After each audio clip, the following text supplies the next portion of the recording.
मैं आपको चाहता हूं कि आप भारत के पूर्व उपराष्ट्रपति जगदीप धनखड़ जी के उस स्टेटमेंट पर एक नजर डालें जिसमें इस पूरे विषय को गंभीर बना दिया था। बात है पिछले साल दिसंबर की, जब राज्यसभा सत्र के दौरान सदन में विपक्ष के नेता मोदी अडानी भाई भाई के नारे लगा रहे थे। इन नारों के बाद जगदीप धनखड़ जी ने अपने बयान में भारत के अंदर डीप स्टेट के बढ़ते प्रभाव को लेकर चेतावनी दी थी और कहा था कि ये भारत की यूनिटी, सॉवरेनिटी और प्रोग्रेस के लिए खतरा है।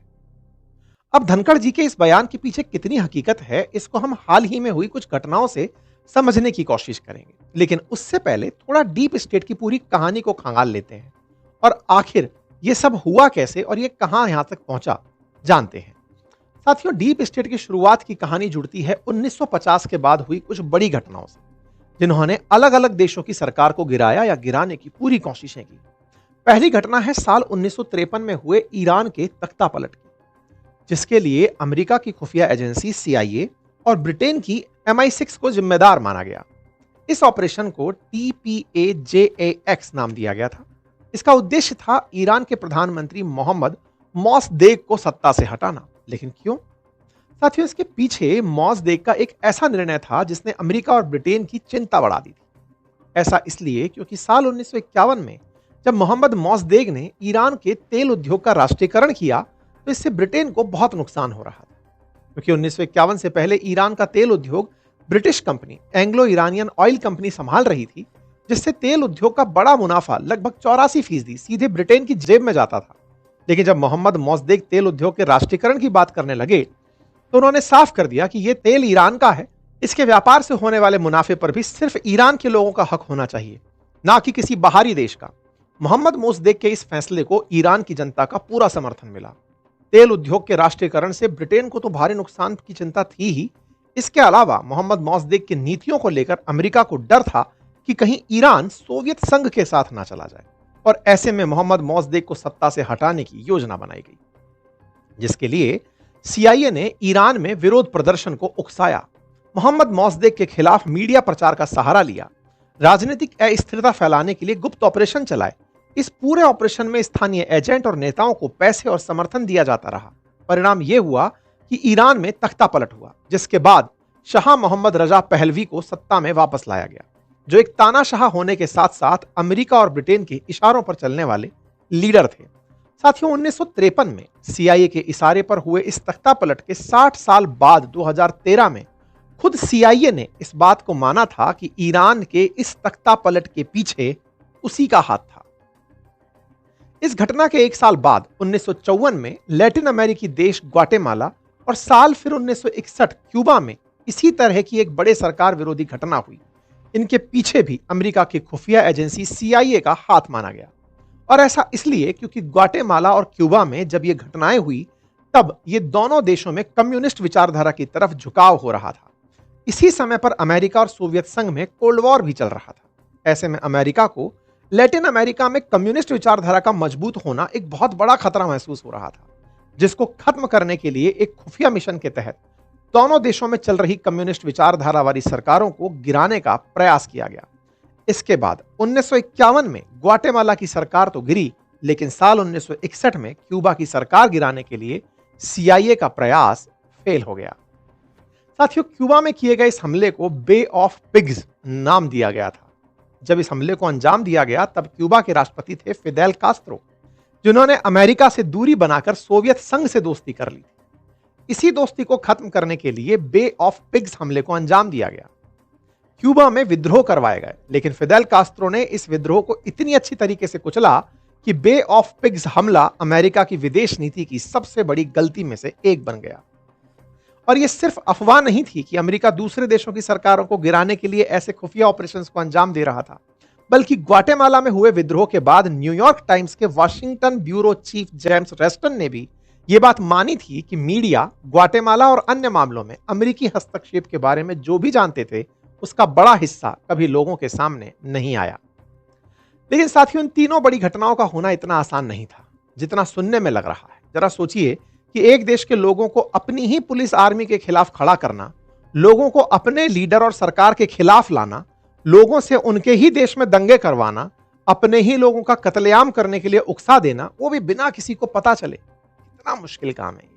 और यही चीज है जो डीप स्टेट चर्चित समूह को ताकतवर होने के साथ साथ खौफनाक बना देती है। ना इसको किसी देश के बॉर्डर का फर्क पड़ता है, ना वहां की आर्मी का, ना वहां की पुलिस की संख्या का, बल्कि ये पैसे और अपने खुफिया लोगों की मदद से इतनी चालाकी और छिपकर काम करती है कि सामने वाला आदमी अपने ही घर में आग लगा रहा होता है और उसको जरा भी भनक नहीं लगती कि हजारों किलोमीटर दूर बैठा दुश्मन के इशारे पर यह सब हो रहा है। इनकी ये छिपी हुई ताकत ही कारण है कि ट्रंप से लेकर पुतिन जैसे लीडर भी इस समूह को लेकर बार बार बयान देते नजर आते हैं। साथियों, इस गुप्त समूह के पास ये ताकत तो 1950 से पहले ही थी, लेकिन इसे अभी वो पहचान नहीं मिली थी जिसे इसे आज जाना जाता है। क्योंकि इन 3 बड़ी घटनाओं के बाद डीप स्टेट जैसा किसी समूह का नाम लोगों के सामने नहीं आया था, बल्कि यह सब शुरू हुआ 1960 और 70 के बीच, जब अमेरिका के बहुत से गुप्त हस्तक्षेप की जानकारी जनता के सामने आई और इस जानकारी ने एक बड़े सवाल को जन्म दिया कि आखिर अमेरिका की इस नीति के पीछे अमेरिका की चुनी हुई सरकार है या फिर खुफिया एजेंसियों के अधिकारी। अब एक तरफ लोगों के बीच यह सवाल था और दूसरी तरफ 1964 में जर्नलिस्ट डेविड वाइस और थॉमस रोज की लिखी हुई एक किताब जिसका नाम था द इनविंसिबल गवर्नमेंट। इस किताब में लिखा गया कि अमेरिका में 2 तरह की सरकारें चल रही हैं। एक विजिबल सरकार जिसे चुनाव के जरिए जनता चुनती है, और दूसरी है इनविजिबल सरकार जो किसी के सामने नहीं आती। साथियों, डेविड वाइस और थॉमस रोज ने अपनी इस इनविजिबल गवर्नमेंट वाली थ्योरी को सीधे सीधे उन खुफिया ऑपरेशंस से जोड़ा जो सीआईए की मदद से दूसरे देशों की सरकार को गिराने के लिए किए जाते थे।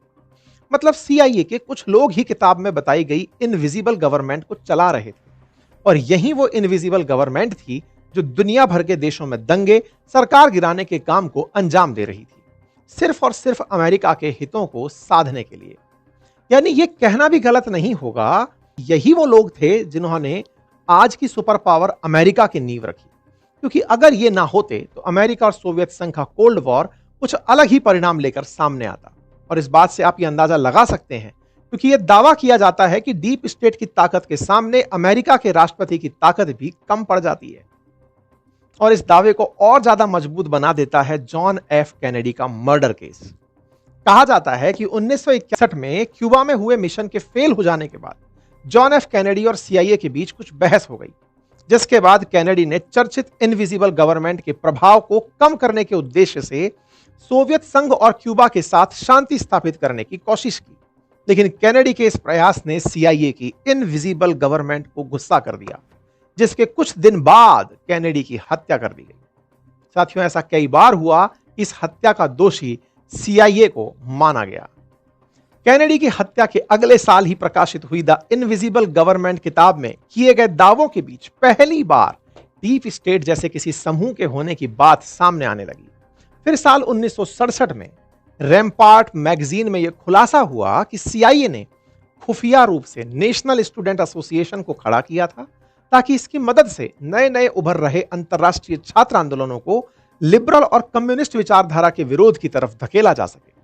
साथियों, 1960 से 70 के बीच सामने आई इन सारी जानकारियों ने अमेरिका में डीप स्टेट जैसे समूह के होने की संभावना को लगभग पक्का कर दिया था।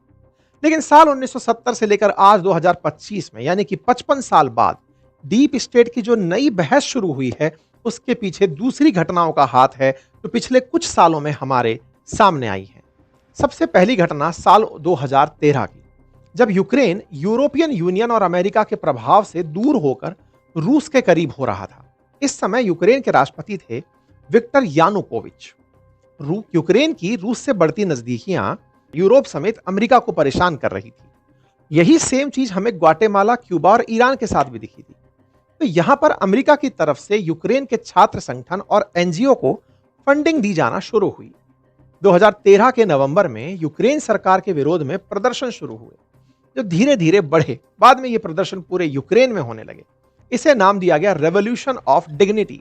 लगभग 5 महीने तक चले इन सरकार विरोधी प्रदर्शन के बाद फरवरी 2014 में यूक्रेन में सरकार गिर गई और यूक्रेन के राष्ट्रपति विक्टर यानुकोविच को रूस में जाकर छिपना पड़ा। प्रदर्शन के बाद यूक्रेन की नई सरकार बिल्कुल अमेरिका के इशारों पर चलने वाली सरकार थी, जिसने रूस से अपनी नजदीकियां कम कर दी थी। इन प्रदर्शनों के बाद अमेरिका का जो प्रभाव यूक्रेन के ऊपर बढ़ा, इससे साफ हो जाता है कि किस तरह ये प्रदर्शन प्लान किए गए थे। हाल ही में जब हम बांग्लादेश और नेपाल में सत्ता परिवर्तन को देखते हैं, तो वहां भी यही कहानी दिखती है। जहां क्यूबा, ग्वाटेमाला, ईरान, यूक्रेन में रूस के प्रभाव को कम करने की बात कही गई थी, वहीं बांग्लादेश और नेपाल में चीन के बढ़ते प्रभाव को कम करने की रणनीति थी। हालांकि इन सारी घटनाओं पर कोई पुख्ता प्रमाण हमें देखने को नहीं मिलता। ये सीआईए के इशारे पर हुआ था, लेकिन सभी समीकरण ऐसे होते हैं। लेकिन कुछ समीकरण ऐसे होते हैं जिन्हें प्रमाण की आवश्यकता नहीं होती। घटना घटने के समय और उसके बाद हुए परिवर्तन से काफी हद तक यह अंदाजा लगाया जा सकता है कि इसके पीछे कौन है। और अगर ये सब कम पड़े तो अमेरिका का इतिहास हम सब के सामने है। कैसे उसने अपने हितों को साधने के लिए दूसरे देशों को युद्ध में झोंका, वहां सरकारें गिराई, अपने फायदे के लिए किए गए विद्रोह के नाम पर ईरान में तानाशाही सौंपी, तो अफगानिस्तान, मिडिल ईस्ट, अफ्रीका के कई देश, ऐसे उदाहरण, कितने उदाहरण हमारे सामने हैं जिनमें यह साफ होता है कि अमेरिका ने तेल के व्यापार और हथियार के व्यापार, संसाधनों पर नियंत्रण, इन सारी चीजों के लिए समय समय पर अपनी छिपी हुई शक्तियों का प्रयोग किया। पिछले कुछ महीनों में भारत के अंदर भी कुछ ऐसा ही नोटिस किया गया था, जब युवाओं के आंदोलन, फिर चाहे वो परीक्षाओं के लिए हो रहे हों या फिर सरकार के किसी प्रोजेक्ट के विरोध में हो रहे हों, या फिर जैसे किसी क्रांतिकारी के या फिर किसी भी आंदोलनकारी की गिरफ्तारी के विरोध हो रहे हों, इस सारे कहीं ना कहीं उस पूरे पैटर्न को समझा रहे थे, एक पूरी प्लेलिस्ट को समझा रहे थे कि ये किसी दूसरी दिशा की तरफ तो नहीं ले जाएंगे। ऐसा नहीं है कि किसी भी लोकतंत्र में विरोध का तरीका कोई और तरीके से होता है। अगर भारत में भी लोकतांत्रिक व्यवस्थाओं के खिलाफ जनता को उतरना है तो वह ऐसे ही सड़कों पर आएगी, जैसे किसान आए थे, जैसे छात्र आए थे, जैसे राजनीतिक दल आए थे।